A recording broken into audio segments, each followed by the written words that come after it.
Now that N'Alotha is dead for me, I feel relatively done with this expansion. I still want to push keys a bit, and I still want to do my weekly re-clears of Mythic, but with it not being likely that there will be an 835, I feel like we can now fully give our completed opinions on the patch. First up is Corrupted Gear. The system overall I thought was alright, but acquisition really sucks. Over time, the problem is more or less fixed, just like with legendaries, but for most people, it feels like chasing that infinite carrot like with Titan Forging, because you're always going to have to wait a very long time until you have a full set of completely Abyss corrupted items.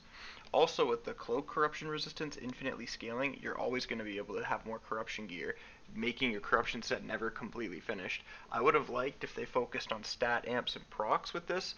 While corruptions like Twilight Dev and Infinite Stars are cool ideas, they are extremely hard to balance, and I think Blizzard was worried that classes would just stack stat amps and procs for only one stat, but a system like this is never going to be completely balanced. At least if you have stat amps and procs, the way you're playing matters more. Having random Twilight Dev or Infinite Stars procs, which have literally nothing to do with your gameplay aside from whether or not you're alive in a fight, feels horrendous. Some more help with acquisition also would have been really nice, like a vendor who sells scrolls that can give you any corruption that you want.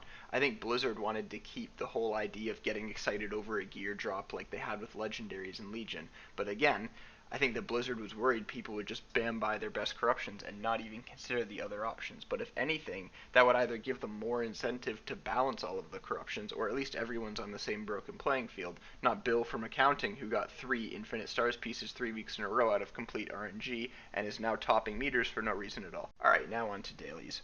Shared resources. Why? What do I mean by shared resources? I mean that when you go to loot an item in the world to complete your daily, but someone else loots it first, and it disappears like we're back in vanilla. Is it to do with this whole obsession of increasing playtime for the players every day? Because it's getting extremely annoying. Contracts working with BFA dailies also would have been really nice, or if Blizzard just wanted to make them world quests. I'm not sure if the game becomes that much more immersive having to fly over to someone that gives you a quest, rather than just getting it by going into a specific area. Overall, the daily grind has really worn on me this patch, and if you have an alt who wants a permanent augment rune, or you're just a completionist who wants to see all the reps completed when you open a rep page, contracts could have helped so much with speeding up that grind, but people said that they wanted dailies, and so Blizzard gave it a shot. Personally, I don't really think that it added that much to the game over, like I said, world quests, because at least world quests build up over 3 days with your emissaries, and you don't have to log in every day to do them necessarily. I realize that most people aren't doing dailies at this point because of reputation, but I feel like between the flying worms that slow your flying speed if you get too close, the shared resources for quests, and having to fly to and from quest givers, it really adds a lot of playtime over the course of the remainder of the expansion. Visions and the legendary cloak. I thought that they were really cool at first. Now they're just a chore that I dread. I loved doing visions at the start of the patch. I couldn't wait to get enough coalescing visions to buy my next key and attempt my run. It felt like a big race to see who in your guild or your group of friends could pull off the first 5 mask full clear. Friends were streaming their runs in Discord, and people were watching them attempt it. It was really good times. But now I can completely clear a 5 mask full clear with ease, and it just adds more time that I have to play for the rest of the week, and it's just getting really annoying and cumbersome and repetitive. But now I feel obligated to do my 2 visions per week for the gear and the upgrade to the cloak, which is just a 1-hour chore added onto my playtime every week. It's similar to how the Mage Tower was the most amazing piece of solo content when it first came out in Legion, and over time it became a bit of a chore on alts once we were 2 tiers ahead of the difficulty Blizzard had set the tower at. I know that Blizzard is running with the tower idea in Shadowlands, and I've heard the tower is similar to Visions or the Mage Tower, but I haven't really looked into Shadowlands much yet. I think that if they are to do the tower similar to Visions and the Mage Tower, and it scales throughout a tier or expansion, it would be a really cool piece of solo content, as long as they kept adding new things to it so that I'm not killing the same mobs for 2 years or more. And finally, on to the raid Ny'Alotha.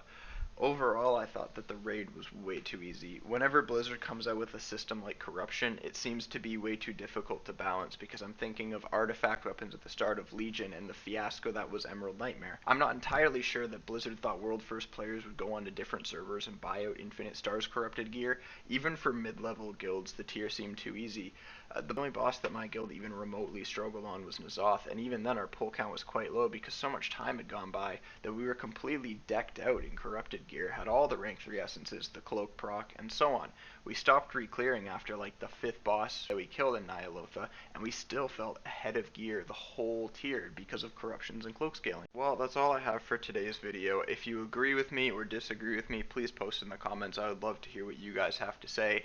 Please, if you can, take a second, click the link in the description, follow me on Twitch. I'm trying to get into the whole streaming game, and every follow means the world to me. Thank you so much, and don't forget to drop a like or a subscribe or whatever you want to do to the video. Let me know if you didn't like it and what I can improve on next time. Again, I'm still new to making these things. I don't think I'm anywhere near the best, and I want to make the best content for you guys, so just let me know what I can do better. Thank you very much.